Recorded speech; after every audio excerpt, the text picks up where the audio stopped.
booqashada indha-indhaynta iyo isbarashada ah ee uu maanta madaxweynaha jamhuuriyadda federaalk ee Soomaaliya ku sameynaya dhammaan xafiisyada xarunta madaxtooyada qaranka ayaa waxaa ku welinaya madaxweynihii hore ee dowladda ku-meel gaarka ahayd oo isagu baraya xafiisyada shaqada gudoomiyaha baarlamaanka iyo ku-xigeenadiisa iyo saraakiil kale oo madaxtooyada ka tirsan.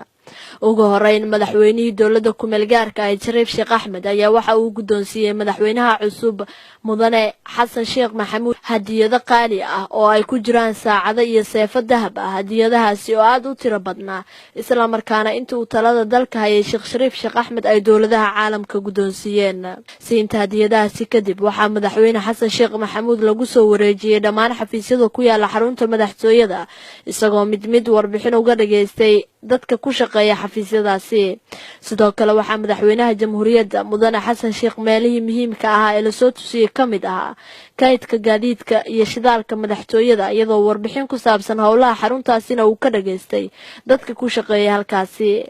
booqashada madaxweynaha jamhuuriyadda gudoomiyaha baarlamaanka iyo madaxweynihii hore ee dalka oo ahayd mid socod luga isla markaana saacado badan qaadatay ayay sidoo kale waxay ku tageen xafiiska gudoomiyihii hore ee baarlamaanka xildhibaan Shariif Xasan Sheekh Aadan halkaas oo isagu ku soo dhaweeyay isla markaana uu mudane Xasan Sheekh madaxweynaha dalka soo tusiyay inta uu ka kooban yahay xafiiska uu ku shaqeyn jiray.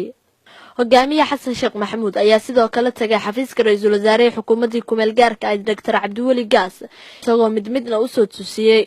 xafiisyada shaqada. booqashada uu maanta madaxweynaha jamhuuriyadda Soomaaliya Xasan Sheekh Maxamuud ku tagay xarunta madaxtooyada ma ahan mid halkan lagu soo koobi karo hase yeeshee waxaa kaloo jiray inay tageen madaxda wasaaradda maaliyadda xukuumadda ku-meel gaarka ahayd iyo isbitaalka madaxtooyada oo lagu dabiibo askarta iyo bukaanka kale ee dowladda iyo shacabkaba leh waxaana markii ay soo gabagabeysteen socodkooda ay ka qayb galeen munaasabad ay shaqaalaha madaxtooyada ku sagootinayeen madaxweynihii hore Shariif Sheekh Axmed kuna soo dhaweynayeen madaxweynaha cusub ee jamhuuriyadda Xasan Sheekh Maxamuud. waxaana ugu horeyntii ka hadlay munaasabadaasi madaxweynihii hore ee dalka Sheekh Shariif Sheekh Axmed isagoo uga mahad celiyay shaqaalaha madaxtooyada wanaaga iyo wada shaqaynta ay u muujiyeen inta uu xilka hayay. salaamkiisa madaxweyne sharaf weyn noo saamaantay inaan kugu soo dhaweyn halkan ujeedaduna waa in aad isbaratiin adiga iyo shaqaalaha madaxtooyada oo runtii sida wasiiru dawluhu ka dhawaajiyay usoo dhabar adeegay howl aada iyo aada u culus iyo wakti amniguna uu xun yahay dhaqaalana uusan jirin dadkaani waxay kusoo shaqeeyeen mudane madaxweyne damiir adag iyo inay ka midho dhaliyaan hadafka dowladnimada falilaahi alxamdu waxaa ilaahay mahaddiisa maanta in halkan lasoo gaaray. waxaan rabaa hortaada inaan uga mahad celiyo shaqaalaha madaxtooyada dhabar adeygii iyo dadaalkii lahaydadnimada iyo wadaniyadda ay u galeen istaajinta qarannimada. sidoo kale mudane Xasan Sheekh Maxamuud madaxweynaha dalka ayaa shaqaalaha ku dhiirigeliyay in ay ula shaqeeyaan sidii hore si lamid ah isagoo u cadeeyay madaxweynuhu in uusan marnaba ku dhaqmi doonin nin jeclaysi si cadaalad ahna ay ku shaqeysan doonaan. laakiin waxaan rabaa maanta halkan inaan idinkaga sheego hal fariin waxaad u shaqaynayseen ood shaqaalo u aheedeen dowladda Soomaaliya shaqaalihiinii ayaana tihiin madaxweyne Sheekh Shariif umaydaan shaqaynaynina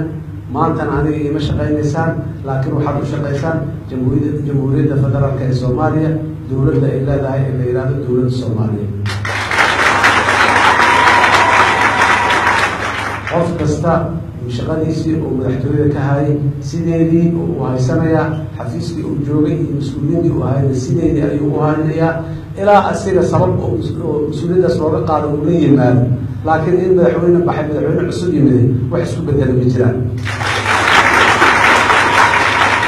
waxaan rabaa inaad kalsoonidaas aad qabtaan laakiin dee qofkii shaqadiisi loo begi waayo ama shaqadiisi siday aheedoo loogu talagalay uga gaabiyo haddee qofkaasi waa raalli ah waalnaa qofkaasina yani lama eriyo shaqaalo dowla waay shaqaalo dowla anigu ma eri karo